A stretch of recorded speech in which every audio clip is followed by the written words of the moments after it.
She lifted the patient's hand up, then immediately let go to see what would happen. That's okay, but I can't stab her in the thigh.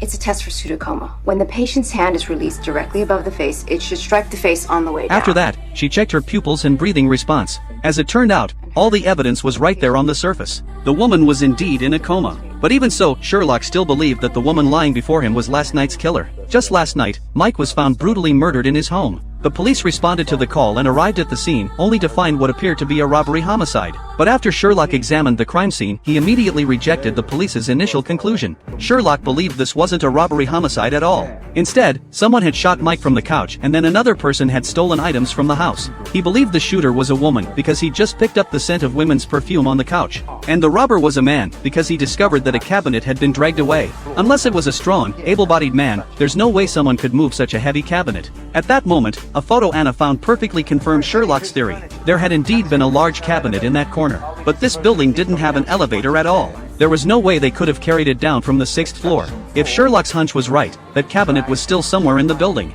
Just then, Sherlock noticed the neighbor's expression. So he kicked open the neighbor's door to take a look. Sure enough, he found the cabinet right there in the neighbor's apartment.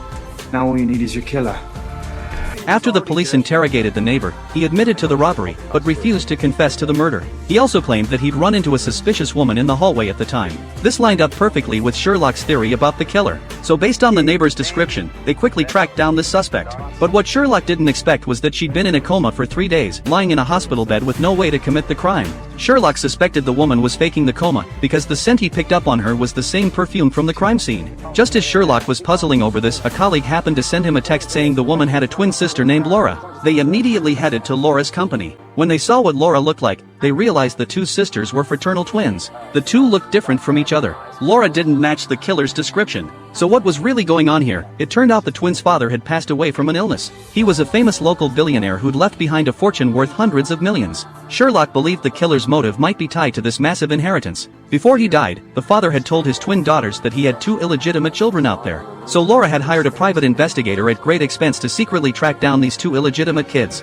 Now Laura had become the prime suspect in the murder case. Right in front of Laura, Sherlock laid out his theory. When you found out your father had 2 other illegitimate children, you realized the inheritance would be cut in half. So you had someone dig up their addresses, and then you waited for the right opportunity. 2 days ago, your sister fell into a deep coma. You saw your chance. You disguised yourself to look like your sister and murdered those 2 illegitimate children one after another. Sure, you're fraternal twins, but you still share some similarities in appearance. At the crime scenes, you deliberately left behind your sister's signature perfume, trying to pin the blame on her. And since your sister had been in a coma at the hospital for 3 days, she had the perfect alibi.